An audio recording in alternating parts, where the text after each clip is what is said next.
हाल ही में जम्मू कश्मीर के रियासी जिले में तीर्थयात्रियों को ले जा रही एक बस पर आतंकियों ने हमला कर दिया। हमले में 9 लोगों की मौत के साथ 33 लोग घायल हो गए। आतंकी संगठन लश्कर ए तैयबा से जुड़े टीआरएफ यानी द रेजिस्टेंस फ्रंट ने इसकी जिम्मेदारी ली है और पर्यटकों और गैर स्थानीय लोगों को निशाना बनाकर फिर से हमलों की चेतावनी दी है। अनुच्छेद 370 के हटने के बाद 2019 में गठित टीआरएफ कई आतंकी हमलों में एक्टिव रहा है, खासकर अल्पसंख्यक कश्मीरी पंडितों को निशाना बनाकर किए जाने वाले हमलों में। यह शुरू में एक ऑनलाइन यूनिट के तौर पर काम करता था। 6 महीने बाद यह एक भौतिक समूह में बदल गया। वर्तमान में यह कश्मीर में सबसे सक्रिय आतंकी समूहों में से एक है। यह मुख्य तौर पर लश्कर के फंडिंग चैनलों का इस्तेमाल करता है। भारत ने आधिकारिक तौर पर 2023 में टीआरएफ को एक आतंकवादी संगठन घोषित किया था।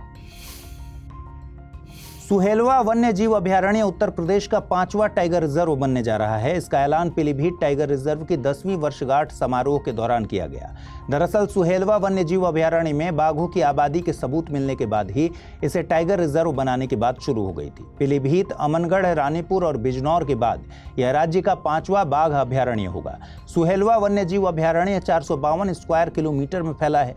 इसमें 232 स्क्वायर किलोमीटर को कोर एरिया और 220 स्क्वायर किलोमीटर को बफर जोन के तौर पर नॉमिनेट किया गया है। इसमें बलरामपुर, श्रावस्ती और गोंडा जिले शामिल हैं। आपको बता दें कि किसी भी राज्य द्वारा एक नया टाइगर रिजर्व राष्ट्रीय बाघ संरक्षण प्राधिकरण से मंजूरी मिलने के बाद ही घोषित किया जा सकता है। CSIR भारतीय रासायनिक प्रौद्योगिकी संस्थान के वैज्ञानिकों ने क्लोरेला ग्रोथ फैक्टर पर एक नई खोज की है। इसके मुताबिक अमीनो एसिड कंपोनेंट से भरपूर और बेहतर प्रोटीन गुणवत्ता वाले क्लोरेला ग्रोथ फैक्टर मानव और पशु आहार में प्रोटीन का वैकल्पिक स्रोत मुहैया करा सकते हैं। क्लोरेला ग्रोथ फैक्टर सूक्ष्म शैवाल क्लोरेला सोरोकिनियाना से प्राप्त एक प्रोटीन युक्त अर्क है, जिन्हें खाद्य और चारा के लिए एक आदर्श कंपोनेंट माना जाता है। ये खास तौर पर क्लोरेला के कोशिका नाभिक में पाए जाते हैं। ये प्रकाश संश्लेषण के दौरान पैदा होते हैं। इनमें peptides, amino acid, nucleotides, polysaccharides, glycoprotein, vitamin और खनिज सहित कई फायदेमंद कंपोनेंट होते हैं। सूक्ष्म शैवाल को कम इस्तेमाल होने वाली फसलों के तहत शामिल किया जाता है। ये बहुत छोटे एक कोशिकीय जीव हैं जो प्रकाश संश्लेषण के जरिए ही सौर ऊर्जा को रासायनिक ऊर्जा में बदलते हैं। इनमें कई बायो एक्टिव यौगिक होते हैं जिनका व्यावसायिक तौर पर इस्तेमाल किया जा सकता है। सूक्ष्म शैवाल जैव ईंधन के भी नवीकरणीय स्रोत माने जाते हैं। छत्तीसगढ़ का उदंती सीता नदी टाइगर रिजर्व रिमोट सेंसिंग और ड्रोन मैपिंग तकनीक का इस्तेमाल कर एक परियोजना शुरू करने की तैयारी में है। इस परियोजना की कुल लागत 2,85,000 रुपए है। यह परियोजना मूलतः इंद्रावती सीता नदी उदंती सुनाबेड़ा टाइगर कॉरिडोर की निगरानी के लिए शुरू की जा रही है। इसके जरिए गलियारे के भीतर भूमि और पानी में नकारात्मक बदलावों की पहचान की जाएगी। यह 2010 से 2023 तक के बदलावों को कवर करेगी। साथ ही इसके जरिए अतिक्रमण और अवैध शिकार के खिलाफ अभियान भी शुरू किए जाएंगे। नरेंद्र मोदी ने लगातार तीसरी बार प्रधानमंत्री के रूप में शपथ ली है। इस मौके पर पड़ोसी देशों और हिंद महासागर क्षेत्र के कई नेताओं ने हिस्सा लिया। इसमें श्रीलंका के राष्ट्रपति रानिल विक्रमसिंघे, मालदीव के राष्ट्रपति डॉक्टर मोहम्मद मोइज़ू, सेशल्स के उपराष्ट्रपति अहमद अफीक, बांग्लादेश के प्रधानमंत्री शेख हसीना, मॉरिशस के प्रधानमंत्री प्रविंद कुमार जुगनाथ, नेपाल के प्रधानमंत्री पुष्प कमल दहल प्रचंड और भूटान के प्रधानमंत्री शेरिंग तोब्गे शामिल हुए। देश के पहले प्रधानमंत्री जवाहरलाल नेहरू के बाद नरेंद्र मोदी लगातार तीसरी बार नियुक्त होने वाले दूसरे प्रधानमंत्री बन गए हैं। इससे पहले नरेंद्र मोदी ने लगातार 2 कार्यकाल के लिए 2014 से प्रधानमंत्री के तौर पर काम किया। उनके नाम अक्टूबर 2001 से मई 2014 तक गुजरात में सबसे लंबे समय तक मुख्यमंत्री होने का रिकॉर्ड भी दर्ज है। Solar energy corporation of India ने भारत में ग्रीन अमोनिया के उत्पादकों के लिए रिक्वेस्ट जारी की है। यह रिक्वेस्ट हाइड्रोजन ट्रांजिशन कार्यक्रम के रणनीतिक मोड के तहत जारी हुई है। इसके तहत उत्पादन और आपूर्ति के लिए ग्रीन अमोनिया की मौजूदा क्षमता 5.39 लाख मीट्रिक टन सालाना के लिए बोली लगाई जाएगी। उत्पादित ग्रीन अमोनिया की आपूर्ति उर्वरक कंपनियों को की जाएगी। हाइड्रोजन ट्रांजिशन कार्यक्रम नवीन एवं नवीकरणीय ऊर्जा मंत्रालय द्वारा लागू किए जा रहे राष्ट्रीय ग्रीन हाइड्रोजन मिशन का हिस्सा है। स्वच्छ ऊर्जा के उत्पादन को बढ़ावा देने के लिए राष्ट्रीय ग्रीन हाइड्रोजन मिशन की शुरुआत जनवरी 2023 में हुई थी। भारत के प्रथम सौर मिशन आदित्य L1 ने नई कामयाबी हासिल की। मिशन के सुदूर संवेदी पेलोड स्वीट यानी solar ultra violet imaging telescope और VELC यानी विजिबल एमिशन लाइन कोरोनोग्राफ ने मई के दौरान सूर्य में हुई हलचलों को कैद किया है। इसरो ने इसकी तस्वीरें भी साझा की। ये तस्वीरें कोरोनल मास इजेक्शन से जुड़ी कई X क्लास और M क्लास फ्लेयर्स की हैं, जिससे जियोमैग्नेटिक तूफान पैदा हुए थे।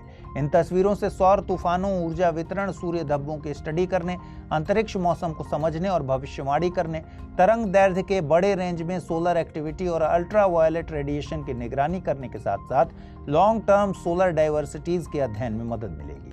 आदित्य L1 को 2 सितंबर 2023 को अंतरिक्ष यान PSLV C57 से सफलतापूर्वक लॉन्च किया गया था। सब लेफ्टिनेंट अनामिका बी राजीव ने नौसेना की पहली महिला हेलीकॉप्टर पायलट बनकर इतिहास रचा है। तमिलनाडु के अरक्कोणम में INS रजाली पर आयोजित पासिंग आउट परेड के दौरान उन्हें इसकी उपाधि मिली। इसी दौरान पूर्वी नौसेना कमान के flag officer commanding in chief vice admiral Rajesh Pendharkar ने BHCC यानी बेसिक हेलीकॉप्टर कन्वर्जन कोर्स के 3 अधिकारियों सहित 21 अन्य को गोल्डन विंग्स से नवाजा। इसमें लेफ्टिनेंट गुरकीरत राजपूत को उड़ान में प्रथम स्थान हासिल करने के लिए रोलिंग ट्रॉफी से, लेफ्टिनेंट नितिन शरण चतुर्वेदी को ग्राउंड सब्जेक्ट्स में पहला रैंक हासिल करने के लिए सब लेफ्टिनेंट कुंटे मेमोरियल बुक पुरस्कार से और लेफ्टिनेंट दीपक गुप्ता को ओवरऑल ऑर्डर ऑफ मेरिट में पहले स्थान के लिए केरल के गवर्नर रोलिंग ट्रॉफी से सम्मानित किया गया। हाल ही में नासा ने कहा कि खगोलीय तारा ब्लेज स्टार फिर से विस्फोट के कगार पर है। सितंबर से पहले यह किसी भी समय जबरदस्त विस्फोट के साथ फटेगा, जिसे सीधे आंखों से देखा जा सकेगा। ऐसा इसलिए क्योंकि यह 1866 और 1946 में हुए पिछले 2 विस्फोटों के जैसे पैटर्न को फॉलो कर रहा है। दोनों विस्फोटों से 10 साल पहले यह कुछ हद तक चमकीला हो गया था और बड़े विस्फोट से ठीक पहले फिर से मंद हो गया था। वर्तमान में भी ठीक यही हो रहा है। 2015 से यह तारा ज्यादा चमकीला हो रहा था और फिर मार्च 2023 में यह अचानक से मंद पड़ गया। यह पैटर्न बताता है कि एक और विस्फोट नजदीक है। ब्लेज स्टार का लैटिन में अर्थ है नया तारा। इसे आधिकारिक तौर पर टी कोरोना बोरेलिस कहा जाता है। इसे आवर्ती नोवा का एक दुर्लभ उदाहरण मानते हैं। यह एक द्विआधारी तारा प्रणाली है, जिसमें एक ठंडा लाल विशालकाय तारा और एक छोटा गर्म सफेद बौना तारा एक दूसरे की परिक्रमा करते हैं।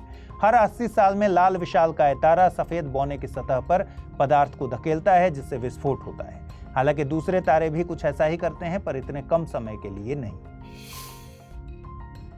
दुनिया में चल रहे उथल पुथल के बीच 13 से 15 जून को इटली में G7 शिखर सम्मेलन का आयोजन होने जा रहा है। इसमें अमेरिकी राष्ट्रपति जो बिडेन, फ्रांसीसी राष्ट्रपति इमैनुअल मैक्रों और जापानी प्रधानमंत्री फूमियो किशिदा सहित G7 देशों के अन्य नेता भी शामिल हो रहे हैं।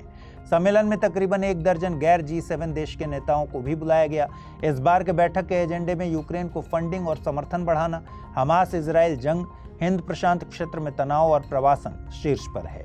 G7 दुनिया के विकसित 7 देशों का अनौपचारिक संगठन है।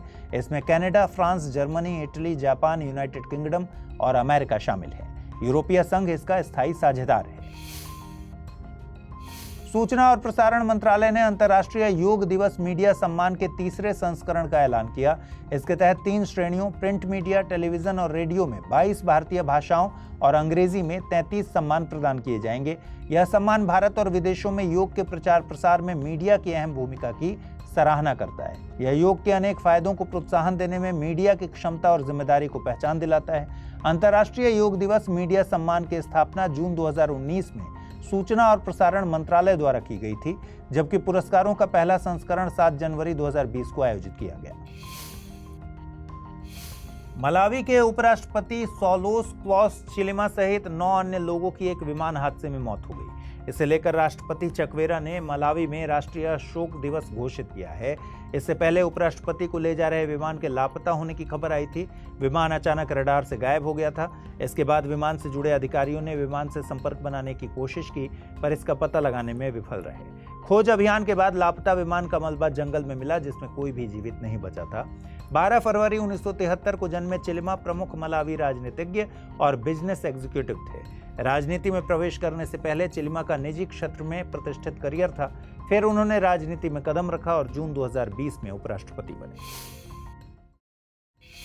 सरकार ने लेफ्टिनेंट जनरल उपेंद्र द्विवेदी को अगला सेना प्रमुख नियुक्त किया है। इनकी नियुक्ति में सरकार ने वरिष्ठता क्रम का पालन किया है। वे वर्तमान सेना प्रमुख जनरल मनोज पांडे की जगह लेंगे। जनरल पांडे 30 जून को रिटायर होने वाले हैं। इससे पहले सरकार ने जनरल पांडे का कार्यकाल 1 महीने के लिए बढ़ा दिया था। जुलाई 1964 को जन्मे लेफ्टिनेंट जनरल द्विवेदी ने सैनिक स्कूल रीवा से शुरुआती पढ़ाई की है। फिर वो 15 दिसंबर 1984 को भारतीय सेना की 18वीं जम्मू और कश्मीर राइफल्स में शामिल हुए। आगे उन्होंने यूनिट की कमान संभाली। 40 सालों की लंबी सेवा के दौरान उन्होंने अलग अलग कमांड, स्टाफ, इंस्ट्रक्शनल और विदेशी नियुक्तियों में काम किया। उन्होंने 19 फरवरी को उपसेना प्रमुख का पदभार संभाला। वे इस पद पर वर्तमान में कार्यरत हैं। हालिया रक्षा बाजार के ट्रेंड को देखते हुए जानकारों ने अनुमान लगाया है कि आने वाले महज कुछ सालों में ही इजराइल एयर बैलिस्टिक मिसाइलों का शीर्ष निर्यातक बन सकता है, क्योंकि आज इजराइल के पास मध्य पूर्व में सबसे ज्यादा तकनीकी रूप से उन्नत मिसाइलों का बड़ा जखीरा है। इसमें रैम्पेज, डेलिला, ग्रेबियल, हार्पून, जेरिको और लोरा जैसी मिसाइलें शामिल हैं। पिछले 6 दशकों से विदेशी सहायता और सहयोग से इजराइल घरेलू स्तर पर कई क्रूज और बैलिस्टिक मिसाइलों का उत्पादन कर रहा है। साथ ही यह कई अन्य देशों को मिसाइलें निर्यात भी कर रहा है। इजराइल के मिसाइल यूनिट्स का बड़ा हिस्सा छोटी दूरी की मिसाइलों से बना है। MTCR यानी मिसाइल प्रौद्योगिकी नियंत्रण व्यवस्था के सदस्य नहीं होने के बावजूद इजराइल ने मिसाइल निर्यात पर MTCR के प्रतिबंधों का पालन करने की एक तरफा प्रतिबद्धता जताई है। MTCR का मकसद 190 मील से अधिक दूरी और 1100 पाउंड से ज्यादा भारी पेलोड वाली मिसाइलों और ड्रोन के प्रसार को रोकना है।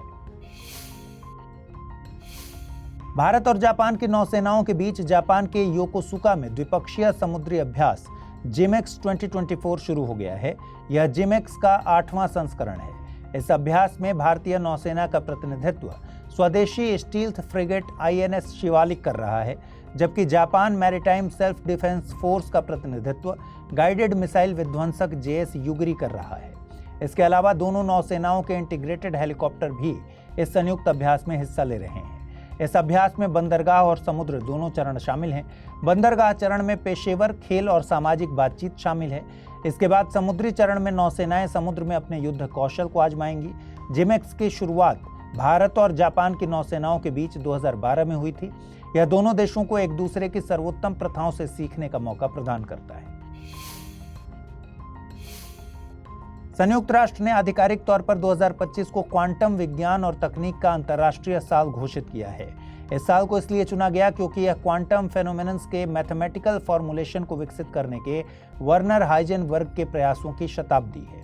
मई में घाना ने 2025 को क्वांटम का अंतर्राष्ट्रीय साल की आधिकारिक घोषणा के लिए संयुक्त राष्ट्र महासभा में प्रस्ताव पेश किया था। इसे 70 से ज्यादा देशों ने समर्थन दिया। बाद में महासभा द्वारा प्रस्ताव को मंजूरी दे दी गई। 2025 को क्वांटम विज्ञान और तकनीक का अंतर्राष्ट्रीय साल घोषित करने का मकसद क्वांटम विज्ञान के प्रभाव और योगदान को उजागर करना है। साथ ही सभी देशों को क्वांटम शिक्षा और अवसरों तक समान पहुंच उपलब्ध कराना है। इस अभियान की अगुवाई 2021 से अमेरिकन फिजिकल सोसाइटी और जर्मन फिजिकल सोसाइटी द्वारा किया जा रहा है। 14 जनवरी को बर्लिन में इसके उद्घाटन समारोह होने की उम्मीद है। CNBC आवाज के पूर्व मार्केट एडिटर प्रदीप पांड्या और तकनीकी एनालिस्ट अल्पेश फुरिया पर भारतीय प्रतिभूति एवं विनिमय बोर्ड यानी सेबी की गाज गिरी है। धोखाधड़ी पूर्ण ट्रेडिंग एक्टिविटीज में शामिल होने के लिए उन पर 1-1 करोड़ रुपए का जुर्माना लगाया गया है और उन्हें 5 सालों के लिए प्रतिभूति बाजार से प्रतिबंधित कर दिया गया है। सेबी के मुताबिक वे आपसी सांठगांठ से स्टॉक सिफारिशों के साथ तालमेल बिठाते हुए धोखाधड़ी वाले व्यापार में शामिल थे। इससे सूचना सार्वजनिक होने से पहले ही वे खुद को लाभ की स्थिति में रख लेते थे। इससे न केवल नैतिक मानकों का उल्लंघन होता था, बल्कि बाजार की गतिशीलता भी विकृत होती थी। ऐसे कामों से निवेशकों के बीच विश्वास में कमी आ जाती है। उन्हें लगने लगता है कि बाजार उनके खिलाफ है। सेबी भारत में प्रतिभूति और कमोडिटी बाजार के लिए नियामक निकाय है। यह भारत सरकार के वित्त मंत्रालय के प्रशासनिक क्षेत्र के अंतर्गत आता है। भारतीय सेना ने कारगिल युद्ध की 25वीं वर्षगांठ के मौके पर अखिल भारतीय मोटरसाइकिल अभियान शुरू किया है। इसे कारगिल युद्ध के नायकों के साहस और बलिदान को श्रद्धांजलि देने के मकसद से शुरू किया गया है। इसके तहत 8 मोटरसाइकिल सवारी वाली 3 टीमें देश के अलग अलग कोने, पूर्व में असम के दिंजन, पश्चिम में गुजरात के द्वारका और दक्षिण में तमिलनाडु के धनुषकोडी से इस सफर के लिए निकलेंगी। ये सवार अलग अलग इलाकों और कठिन रास्तों से गुजरेंगे जो सशस्त्र बलों की एकता और लचीलेपन का प्रतीक है। रास्ते में वे करगिल युद्ध के नायकों से मिलेंगे, युद्ध स्मारकों पर श्रद्धांजलि अर्पित करेंगे, जागरूकता बढ़ाएंगे और युवाओं को भारतीय सेना में शामिल होने के लिए प्रोत्साहित करेंगे। आर्टिलरी रेजिमेंट की अगुवाई में शुरू इस यात्रा के जरिए लड़ाई में शामिल बहादुर सैनिकों के अहम योगदान को दिखाने के साथ साथ उनकी विरासत के प्रति सम्मान को भी दिखाया जाएगा। एमएसपी समेत किसानों की बाकी दिक्कतों के समाधान के लिए ओडिशा सरकार ने समृद्ध कृषक नीति योजना 2024 लाने का ऐलान किया है। इसका मकसद किसानों को सही दामों पर अपना धान खरीदने में मदद करना है। इस योजना के तहत ओडिशा सरकार 3,100 रुपए प्रति क्विंटल की दर से धान खरीदेगी। साथ ही इसके तहत मंडी में पुरानी कटनी छटनी खरीद प्रक्रिया को भी कंप्यूटराइज तौल उपकरणों से बदल दिया जाएगा। इसके अलावा स्मार्ट तराजू प्रक्रिया को आसान बनाया जाएगा और खरीद में गलतियों को कम करने पर भी फोकस किया जाएगा। डीबीटी मोड के तहत साइन अप करने वाले किसानों को खरीद के 48 घंटे के बाद सीधे उनके बैंक खाते में पैसे ट्रांसफर किए जाएंगे। वर्तमान में ओडिशा राष्ट्रीय पूल में चौथा सबसे बड़ा धान आपूर्तिकर्ता है। असम सरकार की कैबिनेट ने निजुत मोइना योजना को मंजूरी दी है। इसके तहत अगले 5 साल में 11वीं क्लास से पोस्ट ग्रेजुएट तक के सभी छात्राओं को मासिक वजीफा यानी स्टाइपेंड दिया जाएगा। इसका मकसद असम में बड़े पैमाने पर हो रहे बाल विवाह पर अंकुश लगाना है ताकि वे आर्थिक रूप से स्वतंत्र हो सकें। विवाहित महिला को इस योजना से बाहर रखा गया है, मगर ऐसी विवाहित महिलाएं जो पीजी कोर्स में एडमिशन ले चुकी हैं उन्हें योजना का फायदा मिलेगा। योजना के तहत कक्षा 11 और 12 के विद्यार्थियों को 1,000 रुपए, ग्रेजुएशन करने वाले विद्यार्थियों को 1,250 रुपए तथा पीजी करने वाले विद्यार्थियों को 2,500 रुपए मासिक वजीफा मिलेगा। 2 महीने की गर्मी की छुट्टियां काटकर छात्राओं को बैंक खाते में 10 महीनों का बकाया पैसा जमा किया जाएगा। करीब 1,500 करोड़ रुपए की इस परियोजना के तहत 5 साल में लगभग 10 लाख लड़कियों को इसका फायदा मिलने की उम्मीद है।